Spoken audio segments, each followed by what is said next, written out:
Welcome to the Bill Kelly Podcast, critical discussions in critical times. Here's your host, Bill Kelly.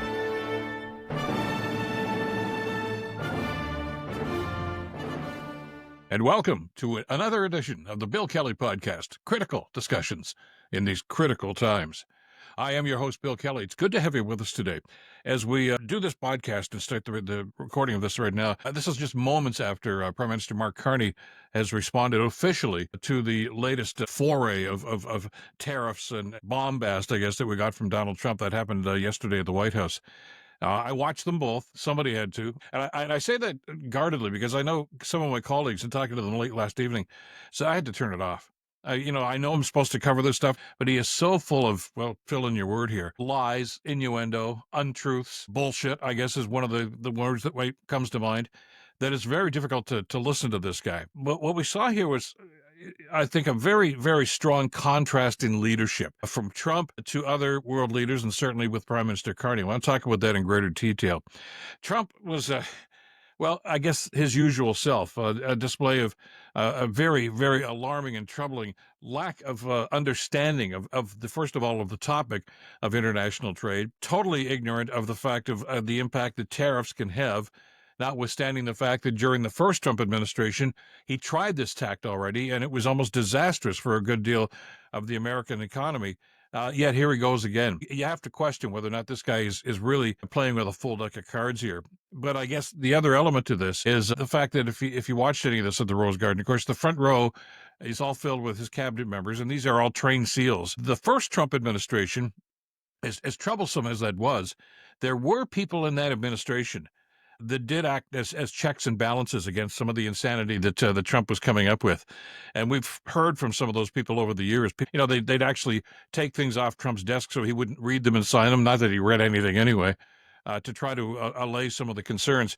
But he's handpicked these people right now, and they basically are just, they nod. They're like little bobbleheads. No matter what he says, if he says black is white and day is night, they're going to believe it.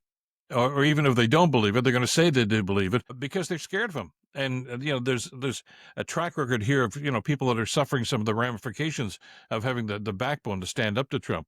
So there he was with his usual array of lies. And we'll talk specifically about some of the things about Canada, that we are subsidizing the United States and that they're paying for this and they're paying for that. It's totally false and shows a total lack of understanding of what's going on. He targeted, I guess, a couple of times our dairy industry and the supply management deal that the Canadian government has with Canadian dairy farmers. And again, mischaracterizing that, saying there's a 250% tariff. There isn't. There's something in the legislation that says that if Americans try to flood the Canadian market, there's a penalty. However, in the deal, the CUSMA deal that was signed, there were limits. There were as to how much American product could come in here. If they exceeded those limits, then other higher tariffs would kick into effect. But in the time that the CUSMA deal has been in place, the Americans have never even come close to meeting that high standard. So there are no higher tariffs. So again, it's totally bogus. But these people just nod in agreement no matter what he says. And it's very troublesome to understand that basically what he's building his argument on, such as it is, are falsehoods. But the facts apparently don't get in the way of the adulation that these people seem to have for Donald Trump, no matter what he says, as evidenced by the guy from the UAW who was actually called up to speak at the microphone and, of course, praised and kissed the ring of Donald Trump and saying it's about time for this sort of thing to happen. Basically, by the way, throwing his Canadian brothers and sisters and the auto workers under the bus because he wants to see everything shut down here and in other parts of the world. Which is really part of the Trump gospel at this stage. If you could extrapolate some of what Trump said, it seems to me at least one of his ideas, one of his stated goals here, is he wants everybody to shut down and come back to the United States. He wants every car to be built in the United States. He wants all steel and aluminum to be manufactured in the United States. He wants all dairy to be manufactured here with no input. He's not looking for trading partners. He's basically saying he wants all this thing to happen. Now, it's a very, very flawed concept and idea, especially in the 21st century. But even if you take him at his word for just a second, and even if he was going to go ahead and do this, it doesn't happen like that. You can't flick a switch and have all the auto production in the United States, or whatever else he's talking about doing here too. That will take time. One of the reasons that the interaction between Canada and the U.S. that has gone on for years now is so productive is because we do some things and we produce some things here that they need. It would cost them an awful lot more if, in fact, they even had the raw materials to produce what we do on this side of the border. So it's a win-win situation. And as always, in negotiations, there's give and take. And sometimes it gets a little testy, and we saw that happen with the last negotiations, which, by the way, to circle back, is another one of the points that I made yesterday as I was taking notes about Trump. Again, bemoaning the fact that the deal that's in place right now is the worst deal that ever could have happened for the United States. He made the deal. During the first Trump administration, he negotiated the deal. He signed that deal. And at the time said it was the greatest trade deal the United States has ever seen. I mean that this guy's clearly got short-term memory loss, but do the American people not remember that? Do they just simply nod and say, yeah, we got ripped off? It was Donald Trump that did it. Yet they don't seem to want to bring that part of it into the argument. It's insane. And there's an even more, I guess, basic and elementary aspect of this that really pisses me off and should piss off a lot of other people too. He's basically reneging on a contract that's already in place that he negotiated. I mean, that was a deal, and the deal is still supposed to be in play, yet he's simply saying to hell with it, I'm going to impose tariffs. The deal that he signed, he doesn't want anymore. Says that's no good. But instead of sitting down and saying, let's renegotiate, he is arbitrarily deciding that he's going to betray the goodwill of the CUSMA deal that was signed and simply throw that out the window. With that said, how can you trust anything this guy says? How can you trust if he says, okay, I'm going to agree to this? Because tomorrow he may change his mind. It's problematic for that to happen. And it's problematic to deal with somebody who is so scatterbrained and so unreliable. And it's not just Canada that's finding this out right now. It's other partners, the European Union and so many others right now. The guy can't be trusted. And that's really hardly the foundation that we need to try to build a stable G7, a stable NATO, a stable world and global economic policy. As long as Trump is in the United States are the ones that we thought were going to take the lead, we're all in trouble. And I think that's what Prime Minister Carney was talking about during his remarks earlier today, that basically, this is terrible, and it's going to cause an awful lot of pain, not just to Canada, not just to the United States, but globally. It could throw us into a world recession, and there are going to be job losses, and there's going to be a lot of pain. But with every opportunity we look at here right now, we have to simply say, okay, how can we get the best out of this? Yeah, it sucks what the Americans are doing right now, but it does give us and maybe forces us and pushes us to something we probably should have done years ago.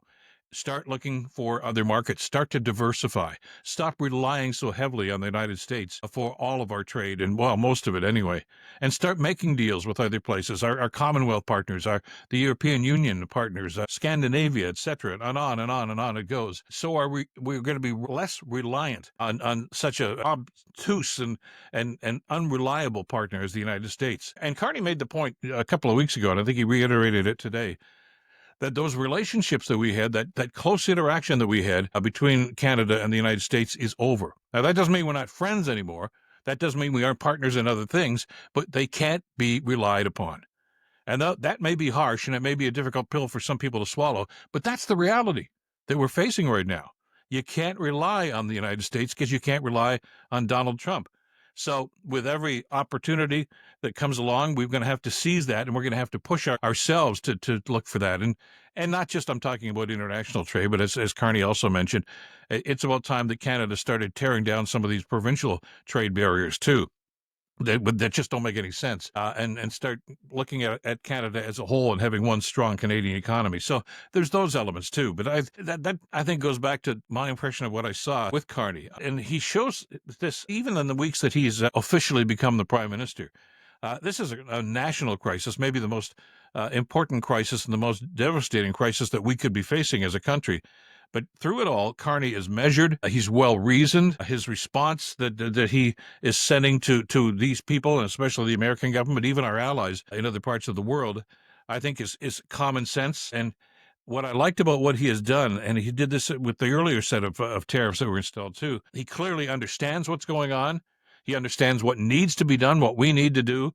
And he has, I think, a very smooth and confident way of actually explaining that to the Canadian people. And, to tell them, look, yes, this stinks, but look, there is a way forward. It's going to be difficult, and there's going to be some pain. Let's not kid ourselves, but there is a way forward, and we're going to come out of this at the other end. And most importantly, I think one of the messages that he gave that I think is so very important here is through this all, and it is going to suck, and there is going to be job loss, and there's going to be some concern about long-term impacts on our industries, especially the auto industry, but dairy and so many others as well. But for Carney to reiterate once again that our federal government has our backs, that they're going to look after this, and any money that is going to accrue to the Canadian government because of the counter tariffs that Carney is putting in place on the auto industry and others. He says every dollar of that is going to go towards helping those workers that are adversely affected, or those businesses that are going to be adversely affected, as opposed to what the Orange Man's doing down in the White House right now, where any money that accrues from the tariffs that he imposes are basically going to give people like Elon Musk and Zuckerberg and Bezos a big tax break, because God knows those guys need the help, right? It's all about attitude, and it's all about mindset. We're a country, and we have a leadership in this country that is looking after Canada as a whole and looking after the people of Canada. And it should be plainly obvious to everybody in the world now, after this short period of time of the second Trump administration, he doesn't give a damn about American people. He doesn't give a damn about anybody but himself and his fellow billionaires. And it's all about feathering their nest. And they're all like-minded. They don't give a damn as long as they can make more money. That's what it seems to be all about right now. And Trump even said so. When he was asked during one of his press conferences in the White House earlier this week, there's going to be a huge increase in the price of automobiles. Are you concerned about that? And he says, I don't care. I don't care if American consumers are going to pay more. It doesn't bother him at all. That's not leadership. It's all in it for me. That's singularly thinking, I don't give a damn what's going on with you as long as I'm making money and as long as I'm increasing my bank account or my portfolio, whatever the case might be. And we're dealing with that mindset. And so is Carney, so are other European leaders and world leaders. It's going to be a very difficult couple of years because of what's going on. But in the short term, there's going to be some concern about just how this is going to impact. Here in the Hamilton area, we're concerned about the steel industry, certainly the auto industry. I mean, already this morning, there was word that the Oakville plant, the Stellantis plant in Windsor, Ontario, is going to be shut down for a couple of weeks. We hope that's only temporary, but we don't know what's going to happen. And to our American friends who simply say, oh, no, Trump's got our backs. First of all, you're living in a dream world, if that's what you think. There's going to be an impact there, too. Prices are going to go up in the United States. Wages aren't going up, but prices are going to go up. The cost of those automobiles is going to go up. And that guy that was spouting off about how wonderful Trump was, the guy from the UAW yesterday, is going to be in for a rude awakening when he finds out that if they're not selling cars in the United States because the prices are too high because of the tariffs that are in place, he's not going to have a job for very much longer either. Those plants are going to get shut down, too. That's the reality of what a tariff war can actually do. So we're in for a long ride and a rough ride over the next little while, which just to circle back, reminds us once again that is so very important that with our election just a few weeks away right now, we have to make the right choice. We have to make a choice of who's going to lead us through this and going forward. The transition, which is really what we're being faced with now, is a transition from the way we were and what we did to something which may be not comfortable for us at the time, but is going to be something that's very necessary for us to survive and thrive economically as a country. So let's get our heads around that as we vote on the 28th of this month. That's it for this session of the podcast. As always, thanks so much for being with us. You can catch us on Substack, on Spotify, or wherever you get your podcasts. Of course, on YouTube. We always look forward to your feedback. A lot of questions about this and some suggestions about some other stuff that we're going to cover in the next little while. And we appreciate that. And we're going to try to incorporate all of your ideas into future podcasts. In the meantime, though, lots going on. It's an ever-changing world. Stay in touch and stay informed.